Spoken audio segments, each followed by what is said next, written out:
അനിൽ അക്കര MLA കഴിഞ്ഞ തെരഞ്ഞെടുപ്പിൽ തൃശ്ശൂർ ജില്ലയിൽ UDF-ൽ സുനാമി അടിച്ചപ്പോൾ പിടിച്ചു നിന്ന ഒരേ ഒരു തരിമ്പ്. എന്നാൽ അക്കരെ നിൽക്കാതെ അനിൽ എപ്പോഴും ആക്റ്റീവാണ്. നിയമസഭയിൽ ഭരണകക്ഷിയെ അവരിട്ട അതേ ഭാഷയിൽ തിരിച്ചു കുത്തുക എന്നതാണ് അനിലിൻ്റെ പ്രധാന ഹോബി. പിണറായി മുഖ്യൻ നിയമസഭയിൽ ഉപയോഗിക്കാറുള്ള സംശയം, തോന്നൽ തുടങ്ങിയ വാക്കുകളെ അനിൽ അക്കര എത്ര ഭംഗിയായിട്ടാണ് ഉപയോഗപ്പെടുത്തുന്നതെന്ന് നോക്കിക്കോളൂ. ഈ ഗവൺമെന്റ് വന്നതിന് ശേഷം നേരത്തെ ഗവൺമെന്റ് വരുന്നതിന് മുമ്പ് നൽകിയ മുദ്രാവാക്യം സ്ത്രീ സുരക്ഷയാണ്. ഇപ്പോൾ അതിനെക്കുറിച്ച് ചർച്ച ചെയ്യാൻ പോയാൽ ഇന്ന് രാത്രി ചർച്ച ചെയ്യാൻ കഴിയില്ല. അത്രയേറെ പ്രശ്നങ്ങളാണ് സ്ത്രീ സുരക്ഷയുമായി ബന്ധപ്പെട്ട്. പോലീസിനെ ഒന്നും ചെയ്യാൻ കഴിയുന്നില്ല. പോലീസ് വന്ന് ഇപ്പം പിടിക്കും പപ്പു പറയുന്ന പോലെ പറയാം. അത് പിന്നെ എൻ്റെ നാട്ടിലൊരു പീഡനം നടന്നു, അത് CPI നേതാവായതുകൊണ്ട് പിടിക്കുന്നില്ല. എൻ്റെ നാട്ടിലൊരു മന്ത്രിയുണ്ട് AC മൊയ്തീൻ, അദ്ദേഹത്തിന്റെ വീട്ടിൽ കള്ളം കയറി, ആ കള്ളനെയും പിടിക്കുന്നില്ല.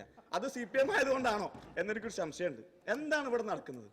ഇവിടെ പോലീസിനെ ഉപയോഗിച്ചുകൊണ്ട്, ഭരണത്തെ ഉപയോഗിച്ചുകൊണ്ട് ഫോണുകൾ ചോർത്തുകയാണ് സാർ. ഇവിടെ ഫോണുകൾ ചോർത്തുകയാണ് സാർ. ആരുടെ ഫോണാണ് ചോർത്തുന്നത്? എൻ്റെ ഫോണും ചോർത്തി സാർ. എൻ്റെ ഫോൺ മാത്രമല്ല സാർ, ഈ നിയമസഭയിലെ മുതിർന്ന അംഗങ്ങളുടെ വരെ ഫോൺ ചോർത്തിയാണ് സാർ. കോട്ടയം ജില്ലയിൽ വ്യാപകമായി ഫോണുകൾ ചോർത്തിയാണ് സാർ. മുഖ്യമന്ത്രിയുടെ വരെ ഫോൺ ചോർത്തിയാണ് സാർ. 27 CPM നേതാക്കന്മാരുടെ ഫോൺ ചോർത്തിയാണ്. ഇവിടെ ഇരിക്കുന്ന MLA-മാരുടെ വരെ ഫോണുകൾ ചേർത്തിയാണ് സാർ.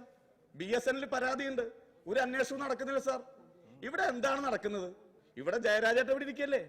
എന്താണ് കോടതിയിൽ പറഞ്ഞത്? ഈ DGP ജയരാജേട്ടനെതിരായി സ്റ്റേറ്റ്മെന്റ് കൊടുക്കാൻ. സർക്കാർ എന്താ ചെയ്യുന്നത്? സർക്കാർ അനുകൂലമായി കൊടുക്കാൻ. അപ്പൊ DGP ആരുടെ ഭാഗത്താ? സർക്കാർ ആരുടെ ഭാഗത്താ? അതൊന്നും മനസ്സിലാവുന്നില്ല. പൊട്ടൻ ചന്തയ്ക്ക് പോയ പോലെ ഇവിടെ വന്നപ്പോ ഒന്നും മനസ്സിലാവുന്നില്ല. സർക്കാർ ആരുടെ ഭാഗത്ത്? അല്ല, നിങ്ങൾ അങ്ങനെ കണ്ടോ? ഞാൻ എന്റെ കാര്യമല്ല പറഞ്ഞത്, നിങ്ങളുടെ കാര്യം ഞാൻ പറഞ്ഞില്ല. ഞാൻ നിങ്ങളെ കുറിച്ചല്ല പറഞ്ഞത്. പൊട്ടൻ ചന്തയ്ക്ക് പോയ പോലെ എന്നാ പറഞ്ഞത്. അത് നിങ്ങളെ കുറിച്ചല്ല, ഞാൻ എന്റെ കാര്യം പറഞ്ഞത്. നിങ്ങൾ വിഷമിക്കണ്ട. ഇവിടെ എനിക്ക് പറയാനുള്ളത്, DGP അദ്ദേഹം മനുഷ്യനാണോ കോമാളിയാണോ എനിക്ക് സംശയമുണ്ട്. ഈ നാട്ടിലെ പീഡനങ്ങൾ മുഴുവൻ നടക്കാൻ, കുട്ടികൾ മുഴുവൻ സംശയം എന്നാ പറഞ്ഞത്. നിങ്ങൾക്ക് എത്ര ഉറപ്പ്? ഞാൻ സംശയം എന്നാ പറഞ്ഞല്ലോ. സംശയം എത്ര ഉറപ്പ്? അപ്പൊ ഞാൻ പറഞ്ഞത് എന്റെ സംശയമാണ് പറഞ്ഞത്. സംശയം എന്റെ തോന്നലാക്കം എന്റെ തോന്നലാക്കം. മണിപ്പൂർ എന്ന് കേൾക്കുമ്പോൾ ആദ്യം ഓടി വരുന്ന പേര് ഇറോം ശർമ്മയുടേതാണ്. കേന്ദ്രം മണിപ്പൂരിന് മുകളിൽ ചുമത്തിയ പ്രത്യേക സൈനിക നിയമം പിൻവലിക്കാൻ വേണ്ടി നീണ്ട 16 വർഷം എല്ലാം നിരസിച്ച് നടത്തിയ സമരത്തിലൂടെ ഉരുക്കു വനിതയായ ഇറോം. പക്ഷേ സമരം വിജയിച്ചതിന് പിന്നാലെ നിയമസഭയിലേക്ക് മത്സരിച്ചെങ്കിലും അവർക്ക് 100 വോട്ട് തികച്ചു കിട്ടിയില്ല. അതിന് പിന്നാലെ കേരളത്തിലേക്ക് എത്തിയ അവരെ പക്ഷേ അനിൽ അക്കര MLA-ക്ക് ഇഷ്ടമായതുമില്ല. ഞങ്ങളുടെ നാട്ടിൽ കുറച്ചു കാലം മുമ്പ് ഒരു കിണറ്റിൽ ഒരു കുട്ടി വീണു.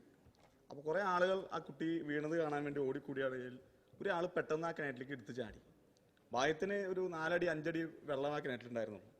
ചാടിയ വഴിക്ക് തന്നെ അയാൾ ആ കുട്ടീനെ എടുത്ത് പൊന്തിച്ചു. എല്ലാവരും കൂടി 2 ആളെയും പിടിച്ച് കയറ്റി. നാട്ടുകാർ മുഴുവൻ സ്വീകരണം കൊടുക്കുന്ന നേരത്തെ അയാളിങ്ങനെ നോക്കിക്കൊണ്ടിരിക്കുകയാണ്. ആരാണ് എന്നെ ഈ കിണറ്റിലേക്ക് തള്ളിയിട്ടതെന്നാണ് അയാൾ നോക്കിക്കൊണ്ടിരിക്കുന്നത്. അതേപോലെ മണിപ്പൂരിൽ തെരഞ്ഞെടുപ്പ് നടന്നു. ഇഷോം ശർമ്മയ്ക്ക് ഏതാണ്ട് 90 വോട്ട് കിട്ടി. അവർ കേരളത്തിലേക്ക് വരികയാണ്. എന്നെ ആരാണ് പിന്തുണച്ചത് എന്ന് അന്വേഷിച്ചിട്ട് അവരിങ്ങോട്ട് വരികയാണ്. അവിടെ ഇരിക്കുന്ന ആളുകളൊക്കെ അവിടെ ഉണ്ടാവണം എന്നാണ് എനിക്ക് സൂചിപ്പിക്കാനുള്ളത്. ഇറോം ശർമ്മിള എന്ന് ശരിയായി ഉച്ചരിക്കാൻ പോലും അറിയാത്ത അനിൽ അക്കരയുടെ വാക്കുകൾ മുഖവിലക്കെടുക്കാൻ അട്ടപ്പാടിയിൽ ആരും തയ്യാറായില്ല. സങ്കടങ്ങൾ മാത്രം ബാക്കിയായിട്ടും ഉരുക്കുപോലെ ജീവിച്ച അവരെ അവർ വരവേറ്റു.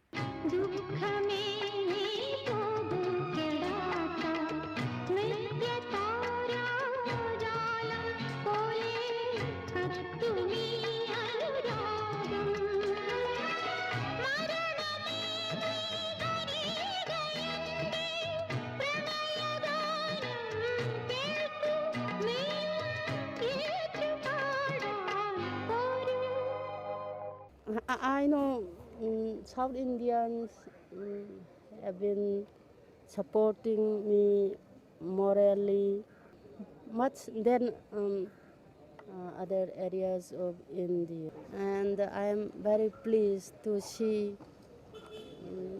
your warm greetings. ഒരു സമരം നയിച്ചതും തെരഞ്ഞെടുപ്പിൽ ജയിക്കുന്നതും തമ്മിൽ എന്ത് ബന്ധമെന്ന് ചോദിച്ചാൽ ഒന്നുമില്ലാത്ത BJP മണിപ്പൂരിൽ 21 സീറ്റ് നേടുമ്പോൾ പിന്നെ എന്ത് ഇറോം ശർമ്മിള? സംഘപരിവാരങ്ങൾക്ക് വളരാൻ ഉതകുന്ന വിധത്തിൽ ആ മണ്ണ് തയ്യാറാക്കി കൊടുത്ത ഇടത്താണ് ഇറോമിൻ്റെ കാലിടറിയത്. പിന്നെ അടിയന്തരാവസ്ഥ കഴിഞ്ഞപ്പോൾ കോൺഗ്രസിനെ ജയിപ്പിച്ച കേരള ജനതയ്ക്ക് ഇതൊക്കെ പറയാൻ എന്ത് അവകാശമെന്ന് മറുകോണിൽ നിന്ന് ചിലർ ചോദിക്കുന്നുണ്ട്. ഒരു തെരഞ്ഞെടുപ്പിൽ തോറ്റതുകൊണ്ട് ഉരുക്ക് വനിത ഒന്നുമല്ലാതാവുന്നില്ല.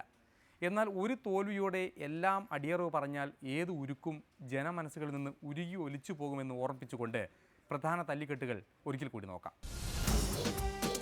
KPCC പ്രസിഡന്റിന്റെ താൽക്കാലിക സ്ഥാനമെങ്കിലും മോഹം കണ്ട് MM ഹസൻ. മോഹം കൊണ്ടു ഞാൻ ദൂരേതോ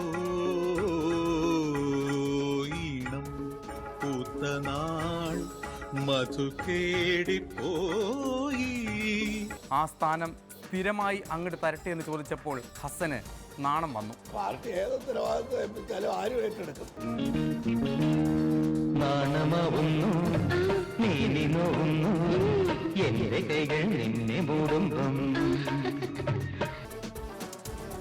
പട്ടികൾക്ക് പ്രാദേശിക ഭാഷയെ അറിയൂ എന്ന കണ്ടെത്തലുമായി മഹാജ്ഞാനി സുധാകർജി രംഗത്ത്. പട്ടിയുടെ ഭാഷ അറിയാവുന്നവർക്കറിയാം പ്രാദേശിക ഭാഷയിലെ കൊടുക്കത്തുള്ളൂ.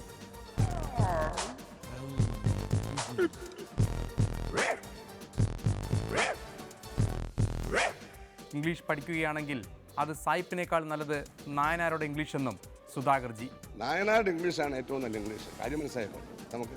How are you feeling this morning? Morning is every day I am like this 8:30. Take bath and other. Start the breakfast. നിയമസഭയിൽ വീണ്ടും കൊമ്പ് കോർത്ത് പിണറായിയും ചെന്നിത്തലയും. പാലക്കാടുള്ള മണ്ണാർക്കാട് അംഗത്തെ ഇതിനു വേണ്ടി നിയോഗിച്ചത് ഈ കാര്യത്തിൽ ഒരുതരം മനസാക്ഷി കുത്തുണ്ട് എന്നുള്ളത് കൊണ്ട് തന്നെയാണ്.